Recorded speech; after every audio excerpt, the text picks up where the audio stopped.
I'm gonna make the bride cosplay. This is 2 black wigs. One's a lace front and the other one is a hard front, and I'm gonna try and Frankenstein them together, not permanently, to create her like big hair. And I thrifted all of her outfit. Wait, let me show you. This is her shirt because I didn't want strapless. I found this red trench coat, leather pants, and I bought these tights. They're like kind of her skin tone, and I'm gonna make arm socks and stuff out of them.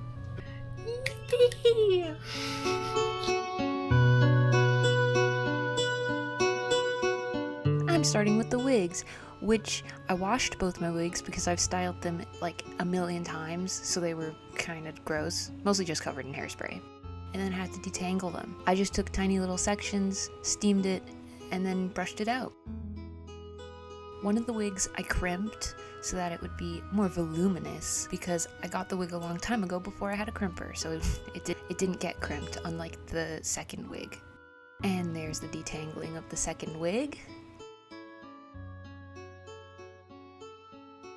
Now for actually styling the bride's hair, she's got a lot of it.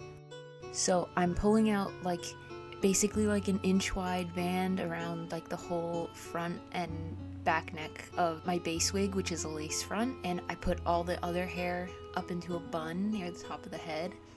And I decided I want texture in her hair, so I'm curling it all, going section by section, curling it and then steaming it, and then letting it sit for a couple minutes to cool down, and spraying it with hairspray so that they stay nice, and then taking it out. Also watching the episode of the Broski Report, my news feed. I decided the best way to get that big hair would probably be to have an internal like structure thingy to actually give it that poof and make it hold. I had a bunch of cutoffs of insulation foam, so I ended up using that.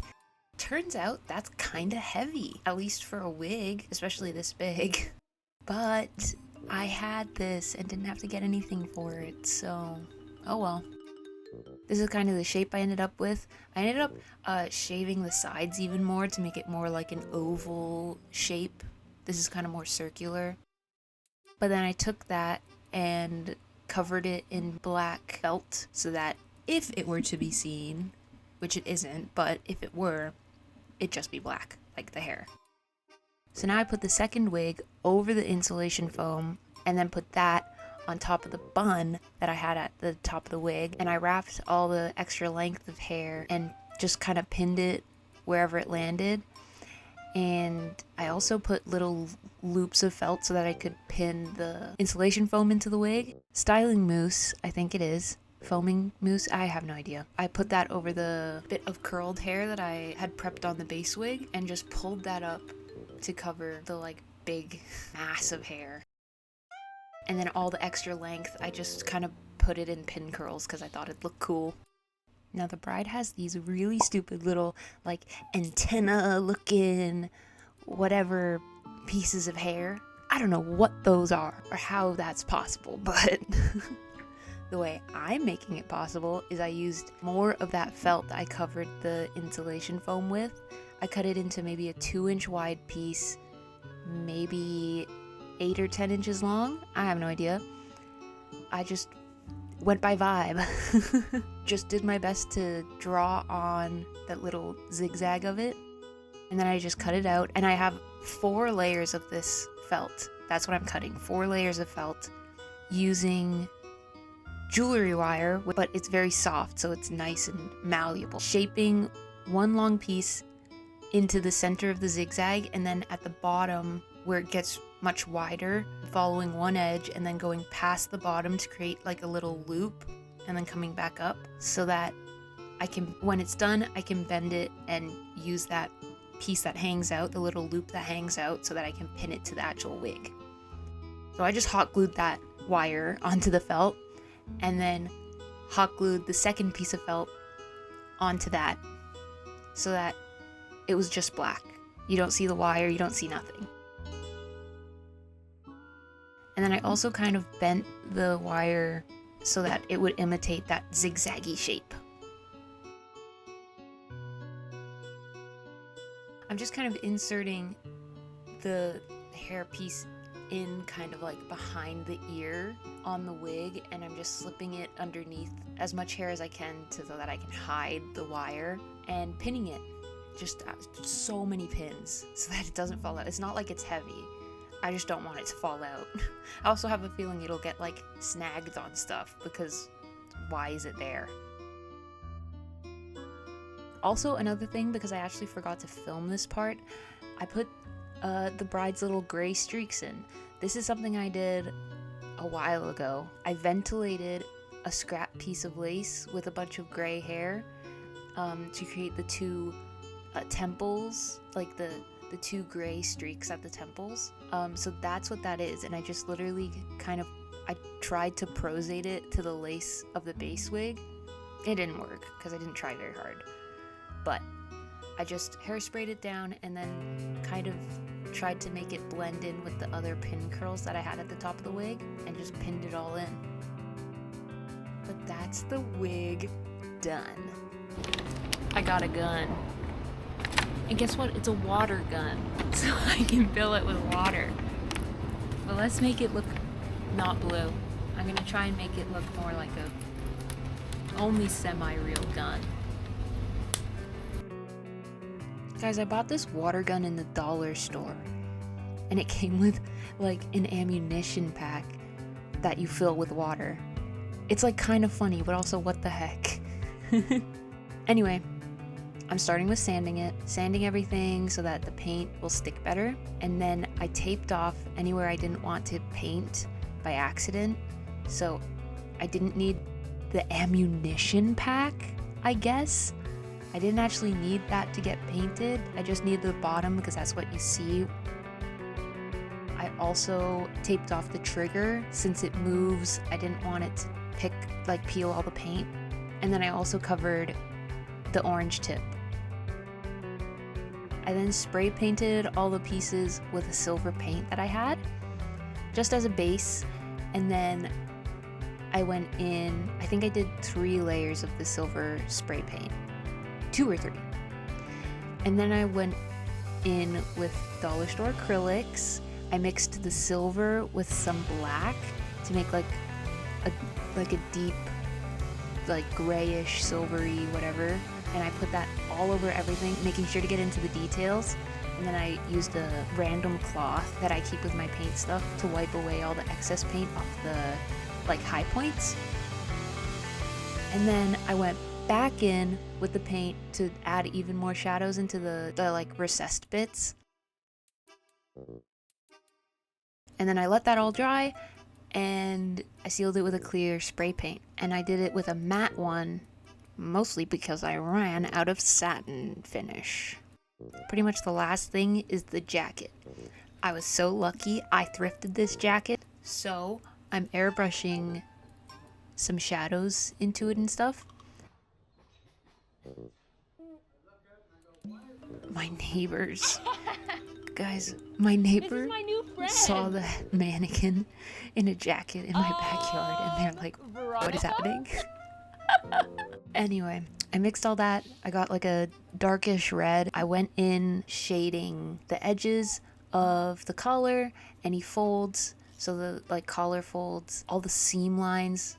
There's the side seam, the princess seams, there's like this fold thing on the chest. I shaded under that because why not? And then I mixed in a slightly darker shade of red and went in again, but tighter on all the seam lines. You can kind of see it there. I went in tighter on all the seam lines. I went in to just deepen all the shadows. On to the arm socks. I have 3 pairs of tights for the pair of arm socks. 2 I'm making arm socks with, and the other is just a pair of tights so that my legs are green. I'm using a base pattern that I made for a pair of gloves for a different project, but they fit really well. So I'm tracing out the tips of the fingers, the wrist, and the thumb hole. And yes, I'm only using half of the pattern because it's the same on both sides, so it doesn't matter. I'm stitching around the lines I just drew for the fingers, going around the tip of the finger and then down the length of the finger and then back up and do it again for each finger. I'm also stitching on a zigzag stitch and doing the same for taking in the wrist. So doing this, I discovered here I had stitched my lines and then cut away the excess. Cut away the excess first. I don't know why. It makes it easier. It makes it so much easier to cut it and then stitch it, including for the fingers. Anyway, continuing, I marked my thumb hole and cut it out, and I'm literally like, this is the hardest part, putting the thumb in. It's such an awful weird shape with too many corners. And this is where I also put into use the second pair of tights. I cut the thumb piece out of this second pair of tights, because then I didn't have to, it didn't matter where I cut it. Like, these are just so that I can do this and also have the movement of a thumb, which is preferred.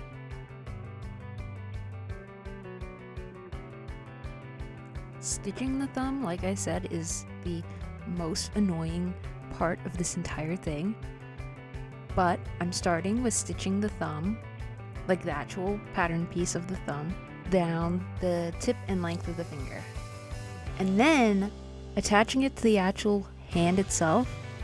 Ew! I actually can't explain it to you because I can't remember how I did it. I've done it twice now and I can't, it's complicated and I just can't remember. Please look up somebody else's actual comprehensive video on it, because I can't be it. It's too hard. But I did it, and I did have to fix some holes, but it happened. Now with my thumbs in, I have hands. But I need to be able to wear it. The tights I bought are designed. It has this like U-shaped panel in the crotch that goes all the way up the front or back. I don't know which way is which, but I don't think it matters. That panel is called a gusset, so I cut into the middle of that gusset a little like U shape, I think pretty much seam to seam, or like a circle shape, you know, whatever. And that is where my head is gonna go in, so that I can wear it like a shirt.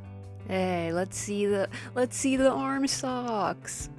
Guys, these are annoying to get on to get my fingers in properly and everything. Anyway, I'm wearing them outside because I'm gonna airbrush them. Basically the exact same idea as the coat, except I want like body contouring. So I'm basically just going in with the airbrush, trying my best to recreate lines and shadows on my actual hands and arms and things. So that would be like the creases in my hands, the creases in my knuckles, to differentiate that. And I also decided to darken around my nails. I did around my wrists and my elbows, and I tried to do around my shoulders, but that's hard to do on myself. And then I tried my best to contour my collarbone and chest, and then I went in again with a darker color, went through it all again so that it has extra dimension, and then I tried my best to mix a color that looked kinda like my face paint, the dark green face paint, because she has the two-tone skin, because Frankenstein, like skin patches. I think I did on my chest and on my arm and one of my fingers because it's fun. And then once I finished airbrushing, I went in with I mixed fabric medium, and I think I actually mixed fabric medium into the airbrush as well. I did this a couple months ago, so I literally don't remember. After I was done airbrushing, I went in with just a little paintbrush, some black paint, and fabric medium, and I just drew in little stitches, spots that I decided to have different colored flesh, I guess. Guys, the arm socks are the last piece of the cosplay. Let's go! And I took no video when I went to con in this cosplay. So here's the one clip that somebody got of me. And some photos that my friend took. Yay!